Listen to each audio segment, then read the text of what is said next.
వెళ్ళిపోతూ ఊకే వెళ్ళిపోయారంటే ఎన్నో అవమానాలకి గురి చేశారు, ఎన్నో నిందలు వేశారు, నలుగురిలో తల ఎత్తుకోకుండా చేశారు, మళ్ళీ చాలా చేశారు. ఇప్పుడు కూడా సేఫ్టీ డ్రైవర్ అసోసియేషన్ మీరు ఎన్ని అవమానించినా ఎన్ని నిందలు వేసినా అట్లనే నిసారుగా నిలబడే ఉంది. మీరేం సాధించారు చెప్పండి?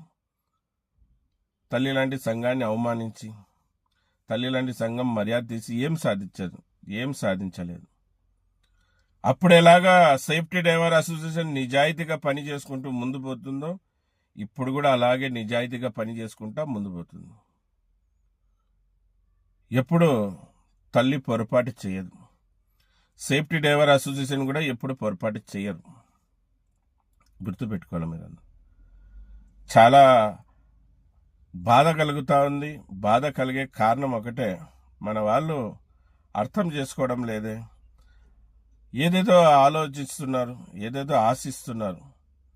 ఈగో ఫస్ట్ వస్తున్నప్పుడు కడిగిన ముత్యంలాగా ఉన్నారు, మళ్ళీ వచ్చినాక కొద్ది రోజుల్లోనే మీకు ఏమైపోయిందో, ఎందుకంత ఆశ దుర్బుద్ధి కలిగిందో మీకు తెలియడంలే. చూడండి, మనము